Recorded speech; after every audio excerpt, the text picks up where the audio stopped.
in the middle of the country, in the Midwest, they're trying to get rid of child labor laws because the baby shortage started like 20 years ago. And there aren't enough like 20-year-olds now. Like they're trying to make it in the state of Wisconsin, which is where I was born and raised. They're trying to make it so that kids as young as 14 can be bartenders because there aren't enough people. Yeah. And welcome back. You're listening to Hysteria, the podcast that answers the question, what's all this then? Sorry, in honor of our UK guest. That was very nice. Seamless. Yes, thank you. Thank you so much. I'm not even going to try to do an accent because I know that like when Brits hear Americans try to do a British accent of any kind, they're like, this is terrible. Like, I think Brits have better American accents than the reverse. Do you mean like the time I was loaded on cold medicine and pretended to be Colin Firth in Love Actually to Colin Firth himself? Oh, wow. I don't know this fake story. British accent. It was... Sorry, which bit in Love Actually? We hate Uncle Jamie. We love Uncle Jamie. She's that doing part. it. I did it because I can't do the bit. I can't do the bit without the terrible accent. But just know, I did it just like that to Colin Firth, who skulked away. I loved it. I thought it was great. I thought it was very nice. Do you know they show Love Actually in this country nearly every single Christmas? Shouldn't they? It's about you. But If we watch it, shouldn't you watch it? I just find it interesting that we watch collectively as a shared experience. We all watch that film. But because Coco, Love Actually is all around. Yeah.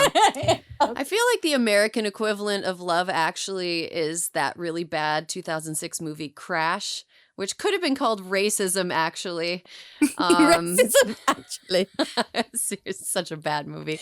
That was such a bad movie. Have you guys seen Notting Hill? Have you seen Notting Hill? Have you seen that one? Obviously.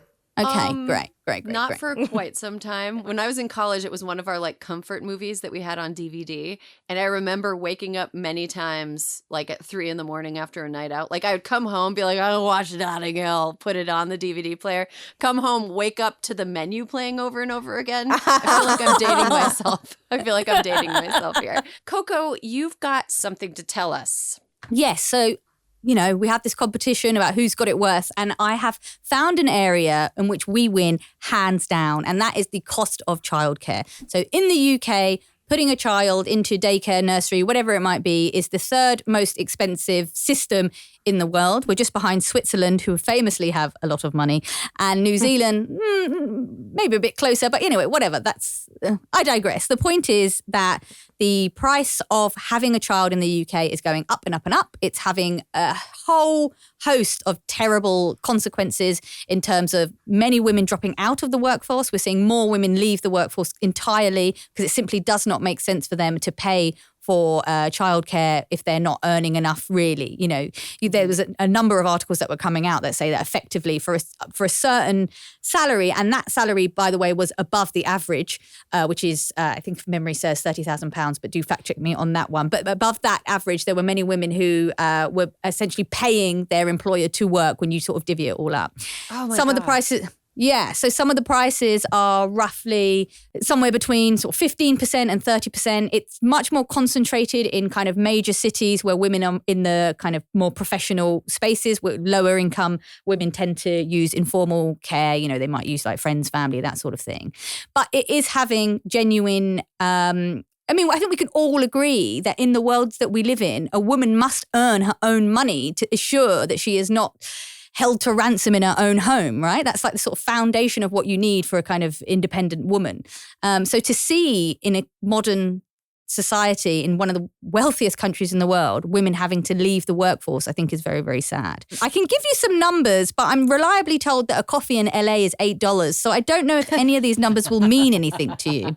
Yeah, a coffee in LA is, well, it depends on what kind of coffee, but yes, $8 is not out of the question for sure. I think all these numbers will be meaningless. So, but just over the last 10 years, the price of childcare has gone up 44%. It costs the average household income somewhere between sort of 10, 15% and 30% if you're one of those couples who lives in a major city where there's high rents. And the ramifications of that, sadly, are women leaving the workforce, slowing down their career progression, again, more duties onto grandparents. Can't grandparents just retire? Why have they got to do these things over and over again?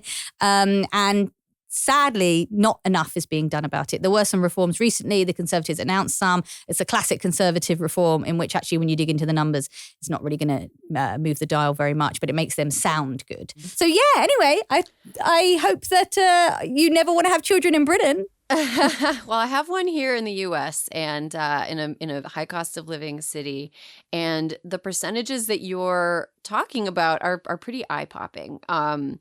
Can you talk a little bit about what childcare workers make in the UK? Like, are they underpaid? Is there a shortage? What's going on over there with that?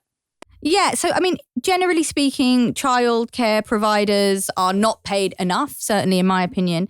I don't know if I necessarily have the exact number here, but the numbers are low enough that there is a shortage of childcare workers. That is only getting bigger. So one of the problems with the new, I mean, do you want the actual details of it? Do you want to know about how I'm super our crazy curious. system works? I've got an 18-month-old kid that like somebody's got to. I mean, I don't know where she is right now, but no, somebody's got to look after her, right? I think there's this kind of common misconception among people who don't actively care for a child that you can like have them running around the house while you're doing work, which is just like not the case, because kids are innovators in figuring out ways to hurt themselves. And you really need to just like keep an eye on them for the first like 5 years of their lives. You need to be like pretty much paying attention to them. So childcare is like it's not something that you can be like, I'll work from home. And I mean, it's not really negotiable, really. I mean, if you expect women to be in the workforce, you have to supply some of this. And I think one of the things that I found very frustrating is when I looked into it here in the UK, I spoke to an economist and just simply asked, why can't we just spend more money on childcare? Like, why can't we? And the economist said that it's a political lightning rod, that it would be perceived as expanding the welfare state. I personally think a welfare state nation is a good thing. Look at our Nordic countries. Yeah. Great. Yeah, it sounds great. But even if you are someone who finds the word welfare very toxic, how on earth is helping a mother go to work and contribute in the economy welfare? I mean, it smells like misogyny, doesn't it? Is there like racism and xenophobia knitted into like an aversion or resistance to expanding childcare in the UK? I don't know if it's knitted into, I mean, there's always going to be an element of racism and xenophobia because of the pay disparity. So childcare workers are not paid enough. So I would not be surprised if there's quite a lot of foreign-born childcare workers, although, I don't know off the top of my head what those numbers are. And there will again be that thing where if you are a person of colour or a migrant to the UK, you may also not be accessing better paid jobs. So your ability to access childcare is less, and that gives you less options, and it will probably latterly give your child less options as they grow. They don't get the enrichment that perhaps a nursery would provide. So it does certainly entrenches racial injustices. It certainly is not helping them, though I couldn't say for sure that this was like weighted, how much it would be weighted more against a sort of person of colour or a new migrant to the UK. I feel as though here in the US that there is a kind of baked in racism to resistance to increasing access to childcare. Like there's the perception that people who are low income have more children and thus would benefit more from the system.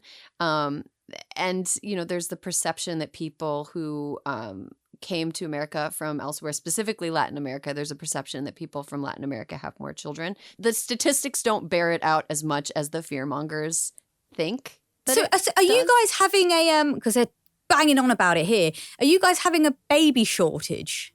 Oh, yeah. Baby shortage everywhere. Yeah, I contribute to the baby shortage. Well, you know what they're doing in the middle of the country, in the Midwest? They're trying to get rid of child labor laws because the baby shortage started like 20 years ago, and there aren't enough like 20-year-olds now. Like they're trying to make it in the state of Wisconsin, which is where I was born and raised. They're trying to make it so that kids as young as 14 can be bartenders because there aren't enough people. Yeah. Right? They were trying to get kids in Iowa to be able to work in like chicken factories, like poultry. Wow. Yep. Fucking in poultry gross. Factories. Yeah. What are they saying about the baby shortage there? They're like, I guess we should just force people to have babies. Well, it's interesting, isn't it? Because it's one of those things, again, it's like, okay, you know, certain stereotypes of low-income people or minorities are that they have too many children. But then on the other hand, they're all complaining all the time, being like, we need babies, we can't pay the pension, our pension commitments in 30 years down the road. Like, which is it? What one is it that you want? You know, you can't please any of them. And you know what the answer is. Oh, you mean you want white babies? Just say it then. Just be easier. Like, we know what we're dealing with. But yeah, they've tried to release, in terms of like policies, our European neighbours have had a range of them, even giving like vouchers and money to families who do it. I'm not convinced any of that has had a benefit. We haven't done that here in the UK. The Conservatives' reforms to childcare was their kind of big play.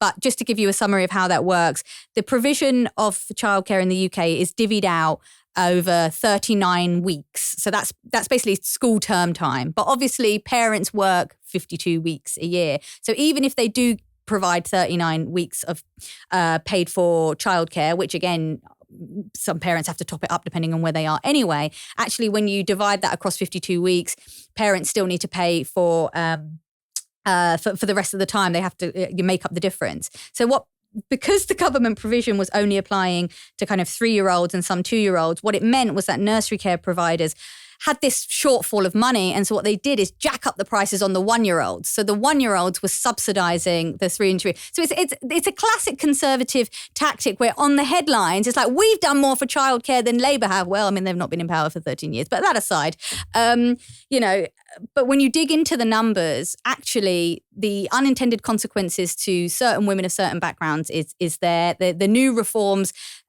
apply that same broken policy, but they're like, oh, we'll include 2-year-olds in it now and some 1-year-olds. It hasn't even started yet. I mean, I'm sure it is a benefit. I don't want to be glib about the fact that even 39 weeks is better than nothing, but a comprehensive system that works for women is way away. And meanwhile, they're talking about like, women, please have more babies. I know you don't like any of the men; they're very mean, but it's fine. It's not joining up. Yeah. You know what? I've got a solution. Why don't women just give birth to children that are already 2?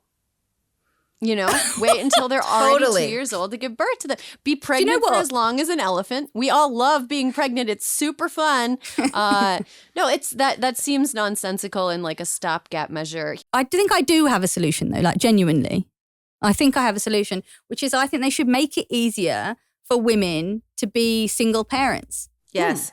Because I'm 35. I've got loads of friends who haven't met the right person, but they're in a good part of life. But because the costs are so high, they have to be with a partner. They have to be partnered.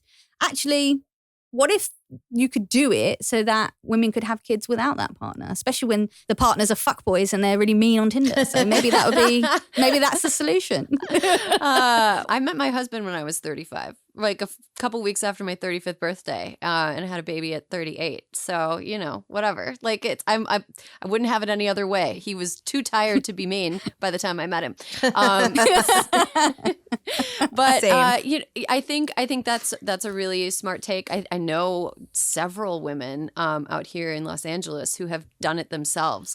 But usually by the time they're in a financial position to do that, they're like just at the very end of possibly being able to do it themselves. They're like, I know a few women who turned 40 and they were like, all right, doing it this year. Yeah. And, those are just a very privileged few who have had long, successful careers and had been able to save the amount of money that it takes, the massive amount of money it takes. Well, I think we solved this problem in both countries.